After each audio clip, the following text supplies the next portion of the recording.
எல்லோருக்கும் வணக்கம். எல்லாம் எப்படி இருக்கீங்க? நல்லா இருப்பீங்கன்னு நினைக்கிறேன். நானும் சிறப்பாக இருக்கேன். காலையிலே ஒரு 8:30 மணி போல் ரேஷன் கடைக்கு போய் ரேஷன் பொருள் வாங்கிட்டு வந்து கொடுத்தேன். அதுக்கப்புறம் ஜெமையா போய் சில வெஜிடபிள்ஸும் வாங்கிட்டு வந்து கொடுத்தேன். அந்த ரெண்டு விஷயத்தையும் வீடியோ எடுக்கலை, ஏன்னா மாதம் மாதம் இது ரெண்டுத்தையும் செஞ்சுன்னு இருக்கிறது வீடியோ போட்டுன்னு தான் இருக்கிறேன். சரி, அது என்ன திருப்பியும் எடுத்து போட்டு வீடியோ பார்க்குறவங்களையும் கடுப்பேற்றுறதுன்னு சொல்லிட்டு அது வீடியோ எடுக்கலை. அப்புறம் குவைத்தில் ஒரு 319 பேரின் முகவரி ரத்து செஞ்சுருக்காங்க. அது ஒரு மாத காலகட்டத்துக்குள் அது நீங்கள் புதிய முகவரி பதிவு செஞ்சிடணும். அப்படி நீங்கள் பதிவு செய்யலைன்னா உங்கள் மேலே 100 தினார் வரைக்கும் அபராதம், கடுமையான தண்டனை எடுக்கப்படும் அப்படின்ட்டு PACI, அதாவது பொது சிவில் தகவல் ஆணையம் அறிவிச்சிருக்கு. அது நீங்கள் நேரடியாக ஆஃபீஸில் போயோ இல்லை ஷாகில் ஆப் மூலியமாக பதிவு செஞ்சுக்கலாம் அப்படின்னு சொல்லியிருக்காங்க. அப்புறம் இந்தியா கேரளாவை சேர்ந்த ஒரு நபர் உயிர் இழந்துட்டார். அவர் உடல் நாளைக்கு இந்தியா போகுது அப்படின்ற மாதிரி தகவல் வந்திருக்கு.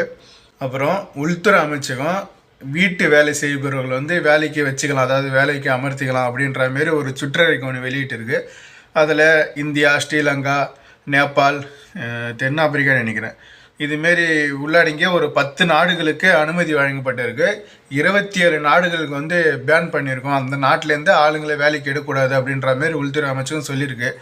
அதனால தான் ஓனரோட அம்மாவும் எங்கள் மேடமும் அப்புறம் ஓனரோட அக்கா அவங்களாம் இப்போ ஆஃபீஸில் போய் செக் பண்ணிட்டு வராங்க போல் தெரியுது ஆள் எடுக்கிறதுக்கு. நல்ல வீடாக இருந்தால் நம்மளும் சொல்லலாம். இதெல்லாம் கொஞ்சம் ஓனரோட அம்மாலாம் அவங்களாம் போய் வேலையை செய்ய முடியாது. அந்த கேள்வி சரியான மோசம். என்னையே பலாருன்னு அச்சு போடுது. வீட்டு பணிப்பெண் போய் வேலை செஞ்சாங்கன்னா அவங்கள சொல்லவா வேணும். இதுமாரி அறிவிப்பு வரும்போது ஈஸியாக வேலைக்கு வந்துடலாம் போல் தெரியுது நம்ம ஊரில் இருக்கிறவங்க. இருக்கட்டும், இன்னும் வேறு என்னென்ன தகவல் வருதுன்னு பொறுத்து பார்ப்போம். போதைப் பொருள் கடத்தல் மற்றும் விற்பனையில் ஈடுபட்ட குவைத் குடிமக்கள், இந்தியர்கள் மற்றும் இலங்கையர்கள் மொத்தமாக 7 பேரை கைது பண்ணியிருக்காங்க. இவங்கள்ட்டேருந்து என்னென்ன பொருள் எடுத்திருக்காங்கன்னா 2.5 கிலோ அசீஸ், 150 கிராம் ஹெராயின், 20 கிராம் ஷாபு, 6350 லிரிகா மாத்திரைகள், 500 கேப்ஸ்கன் மாத்திரைகள். இந்த மாதிரி லிஸ்ட்டு நீண்டுனே போதும் அவங்க சொல்லியிருக்கிறது. இப்போது நான் சொன்ன நியூஸு போதைப் பொருள் கடத்தி விற்றவங்களை கைது பண்ண நியூஸு. இப்போ நான் சொல்ல போகிற நியூஸ் அந்த போதைப் பொருள் விற்று அதில் வந்த பணத்தை மாற்ற முயர்ந்த மாற்றின அதில் எக்ஸ்பர்ட்டான ஒரு கும்பலை கைது பண்ணியிருக்காங்க அப்படின்ற மாதிரி சொல்லியிருக்காங்க. நான் பழைய வீடியோவில் நிறையா டைம் சொல்லியிருக்கேன், நீங்கள் இந்தியாவுக்கோ இல்லை வேறு ஒரு நாட்டுக்கோ காசு போடும்போது போய் பேங்க் மூலிமா போடுங்க. இந்த உண்டியல்னு ஒரு வார்த்தை யூஸ் பண்ணி சொல்லியிருப்பேன். உண்டியல்னால் நம்ம ஒரு நபர்கிட்ட இந்த குவைத்து காசு கொடுத்தா அவங்க அதுக்கேற்ற அப்படியே அவங்க ட்ரான்ஸ்ஃபர் பண்ணுறாங்க. அதெல்லாம் ஆபத்தான விஷயம் அப்படின்னு சொல்லியிருப்பேன்.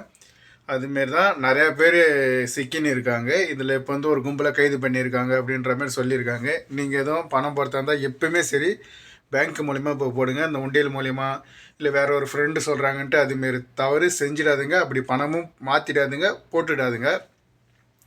அப்புறம் இன்னொரு நல்ல நியூஸ் என்னென்னா, T4லேருந்து, அதாவது குவைத் ஏர்வேஸ்லேருந்து இன்டர்நேஷ்னல் ஃப்ளைட் எல்லாம் பறக்கலாமா, அனுமதிக்கலாமா அப்படின்ற மாதிரி ஒரு பேச்சுவார்த்தை நடந்துன்னு இருக்குதான். ஏன்னா T1 அந்த ஈரான் தாக்குதலை ரொம்ப சேதம் அடைஞ்சிருக்கு. அது சரியாகி வர சில நாட்கள் ஆகும். சில நாட்கள் கிடையாது, சில மாதங்கள் ஆகும். அது முழுமையாக ரெடியாக 1 வருஷம் ஆகும் அப்படின்ற மாதிரிலாம் தகவல் வந்துருந்துச்சு. இப்போ நான் அதன் அடிப்படையில் என்ன சொல்கிறாங்கன்னா, T4லேருந்து இழக்கலாம், ஃப்ளைட் அனுப்பலாமா அப்படின்ற மாரி ஒரு பேச்சுவார்த்தை நடந்துன்னு இருக்குதான். அது ஒரு நல்ல முடிவுக்கு வரட்டும். அப்புறம் நமக்கு டின்னர் இருக்குது. சாப்பாடு கொஞ்சம் சிக்கனு கொஞ்சம் கிரேவி அப்படின்னு இதை சாப்பிட்லாம். சாப்பிட்டு ஃபைனல் தகவல் என்னன்னு போய் பார்க்கலாம். இன்றைக்கி டேவோட ஃபைனல் தகவல் என்னென்னா, அந்த ஹார்மஸ் ஜலசந்தி மேலே ஒரு அமெரிக்காவோட ஹெலிகாப்டரை ஈரான் சுட்டு வீழ்த்தியிருக்கு. அதில் இருந்த அந்த பைலட்டுக்கு சேஃபாக இருக்காங்க அப்படின்னு டொனால்ட் ட்ரம்ப் சொல்லி, அதுக்கப்புறம் இந்த ஹெலிகாப்டர் தாக்குதலுக்கு சும்மா விட மாட்டோம் அப்படின்ற மாரியும் டொனால்ட் ட்ரம்ப் சொல்லியிருக்காரு. அவர் திருப்பி எதை கொண்டு தாக்க போகிறாருன்னு தெரியல ஈரான் மேலே. ஈரான் காண்டாகி திருப்பியும் குவைத்து மேலே எப்படி எத்தின் ட்ரோன் விட போகுதுன்னு தெரியல. இந்த பிரச்சனையெல்லாம் வர நாட்களில் பார்ப்போம். இன்றைக்கி தகவல் முடிஞ்சதால் நாளைக்கு வேலை தகவல் எப்படி வருதுன்னு சொல்லிட்டு பார்க்குறேன். நாளைக்கு வீடியோவில் சந்திக்கிறேன். பாய். Thank you.